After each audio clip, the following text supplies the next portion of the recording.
नमस्कार दोस्तों, S news 24 में आपका स्वागत है।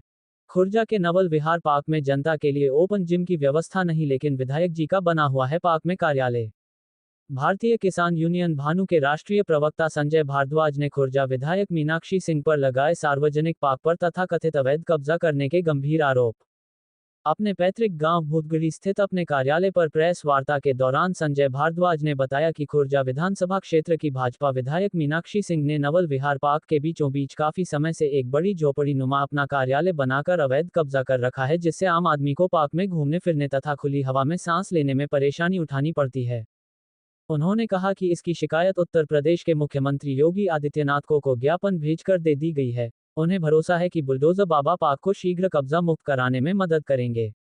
उन्होंने कहा कि सार्वजनिक संपत्ति पर कोई भी कब्जा नहीं कर सकता। अगर पार्क में कार्यालय चलाने का कोई अनुमति पत्र उनके पास है तो विधायक महोदय उसे सार्वजनिक कर दें, और अगर ऐसा नहीं है तो विकास प्राधिकरण तथा तहसील प्रशासकों को शीघ्र जनहित में अवैध कब्जा हटवाना चाहिए। एक प्रश्न के जवाब में भारद्वाज ने कहा कि कुछ लोग उनसे इस मुद्दे से पीछे हटने का दबाव भी बना रहे हैं, लेकिन पार्क को कब्जा मुक्त कराने से वे संघर्ष करते रहेंगे। यही नहीं, उन्होंने इस बीच मीडिया पर भी निशाना साधते हुए कहा कि पत्रकारों को ईमानदारी एवं निष्पक्षता से अपना कर्तव्य निभाना चाहिए। शासन कानून और संविधान से चलता है, किसी के समर्थन अथवा विरोध से नहीं। देखिए भूतगढ़ी से सोनम चौधरी की खास रिपोर्ट। जय जवान और जय किसान। साथियों, आप सभी लोग आज यहाँ सत्य की बात को जन जन तक पहुंचाने के लिए आए हैं। मैं संजय भारद्वाज, राष्ट्रीय प्रवक्ता भारतीय किसान यूनियन भानु, तहे दिल से आपका स्वागत करता हूं। तो अब प्रवक्ता जी, आपने ये जो प्रेस कॉन्फ्रेंस बुलाई है यहाँ, तो इसका क्या उद्देश्य रहा है? उद्देश्य ये है कि हमारा संगठन और हम एक सामाजिक कार्यों में हमेशा आगे बढ़ चढ़ के हिस्सा लेते हैं और दबे कुचले अगड़े पिछड़ों की आवाज को बुलंद करने का काम करते हैं।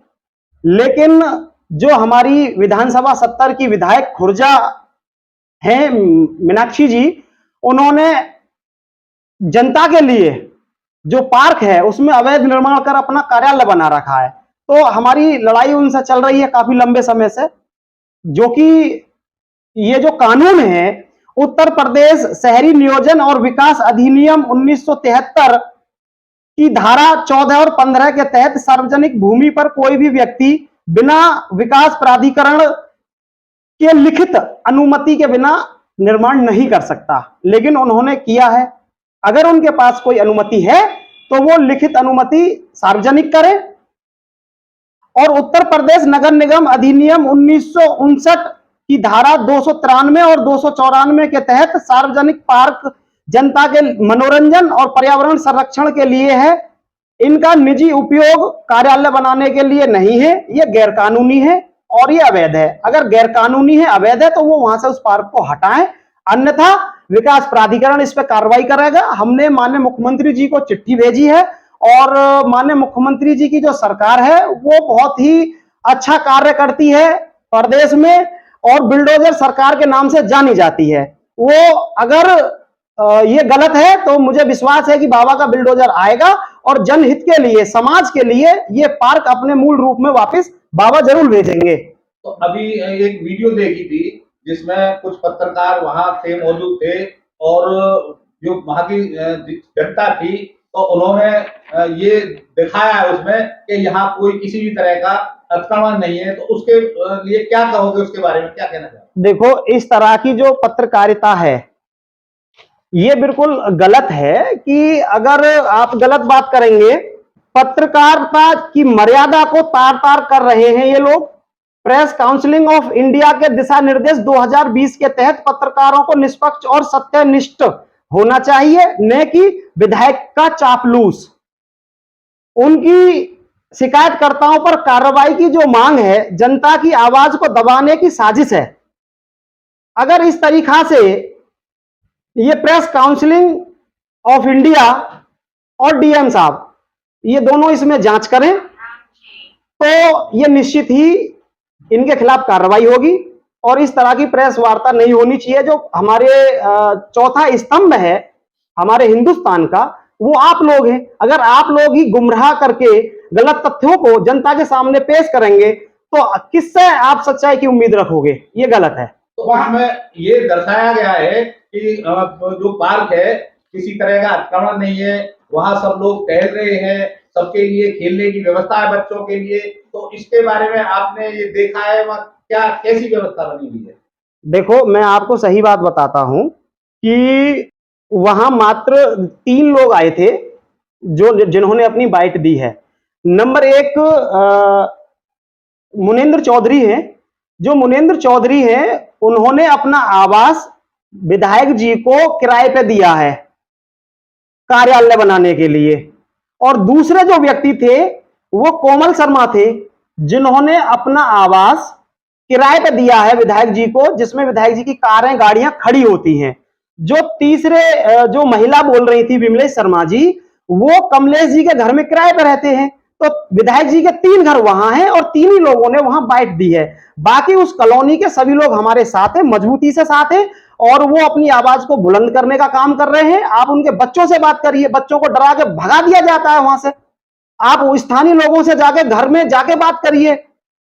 तो वो बिल्कुल गलत है, ये ऐसा नहीं होना चाहिए। और हम जब तक इसको लड़ते रहेंगे, आवाज को बुलंद करते रहेंगे, इस लड़ाई को तब तक लड़ते रहेंगे जब तक ये पार्क अपनी मूलभूत स्थिति में नहीं आ जाता और ये अवैध निर्माण को हम यहां से नहीं हटवा देंगे।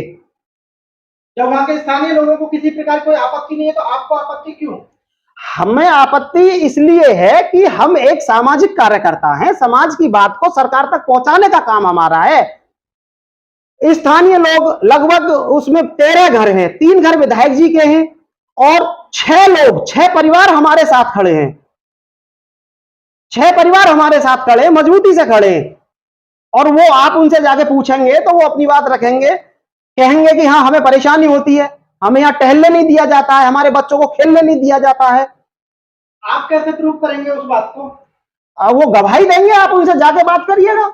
मेरे पास में रिकॉर्डिंग है सभी लोगों की। नहीं, पत्रकार बंधु हम मौके पर पहुंचे तो लोगों ने बोला हमें किसी प्रकार की कोई आपत्ति नहीं है। वो लोग उन्हीं के लोग थे जिनका मकान घर पे लिया हुआ है, जो किराए पे लिया हुआ है जो मकान, वो लोग थे। वो पार्क को लेकर आपकी लड़ाई कब तक रहेगी?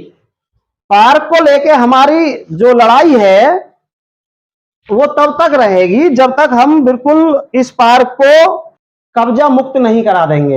यही बात तो ये भी है पत्रकार बंधुओं कि अगर कोई व्यक्ति ये कहता है कि हमारी सहमति से यहां निर्माण किया गया है, तो मेरे अपने खुद के गांव में 100-150 बीघे जमीन है, हम सहमति दे देते हैं गांव वाले, तो क्या उस पर कोई अवैध निर्माण कर लिया जाएगा?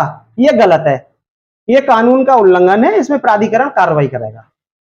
तो क्या आपको इस चीज को लेकर किसी प्रकार की कोई धमकी भी दी जा रही है? हाँ, धमकी दी जा रही है। विधायक जी के जो गुंडे हैं, जो गुर्गे हैं, जो चमचे हैं, वो कहते हैं कि आप जेल जाओगे, ये करोगे, आपको रास्ते में नुकसान हो सकता है, आपके खिलाफ कार्रवाई होगी। आपने भी देखा होगा कि जो उनके लोग थे जो बाइट कर रहे थे, उन्होंने भी कहा कि कार्रवाई होनी चाहिए, कड़ी से कड़ी कार्रवाई होनी चाहिए। अगर सच्चाई की बात को कहने के लिए मैं गलत हूं तो मुझे फांसी करा दो, विधायक जी अपने गोली मरवा दे, मुझे क्या समस्या है? मैं सत्य की बात कर रहा हूं, अपने आवास पर रहता हूं, कार्यालय पर रहता हूं, कभी भी पुलिस आए गिरफ्तार करे, जेल भेज दे मुझे। आपकी बात से लड़ाई को लड़ते हुए कितना समय हो गया? ये दरअसल मुझे ये सूचना मिली थी, 10 से 15 दिन पहले सूचना मिली थी। जैसे उन लोगों ने मुझे बताया कि भारद्वाज जी, इस तरीका से हमें समस्या हो रही है, हमारे बच्चे ना खेल पा रहे हैं, ना टहल पा रहे हैं, बुजुर्ग ना हम बहुत समस्या है हमें।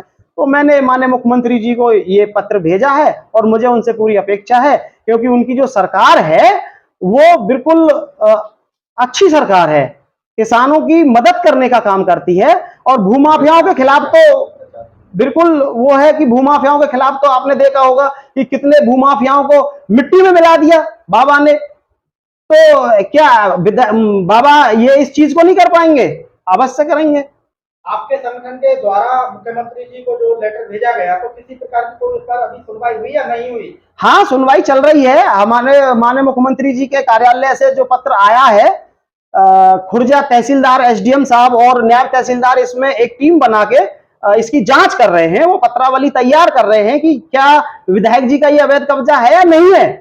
लेकिन सबको दिखाई दे रहा है कि अवैध कब्जा है। तो यहाँ से आगे की रणनीति क्या होगी आपकी? यहाँ से आगे की रणनीति ये है कि अगर शासन किसी तरीका से, जो हमारे प्रशासनिक अधिकारी खुर्जा हैं, अगर ये दबाव में आके गलत तथ्य पेश करते हैं, गलत रिपोर्ट लगाते हैं, तो हम PIL दायर करेंगे, हम कोर्ट जाएंगे। तो प्रेस वार्ता के माध्यम से किसी प्रकार का कोई क्षेत्र की जनता को संदेश देना चाहेंगे? क्षेत्र की जनता के लिए यही संदेश है कि एकजुट रहें और एकता में शक्ति है, आवाज दो, हम एक हैं। और अब मैंने पहले ही बताया था कि पूरे हिंदुस्तान में जो किसान और मजदूर वर्ग है, ये एकजुटता के कारण ही आज सुरक्षित है। अगर हम एकजुट नहीं होते तो मैं निश्चित बता रहा हूं कि ये दबंग विधायक अब तक आपको जेल भेज देती।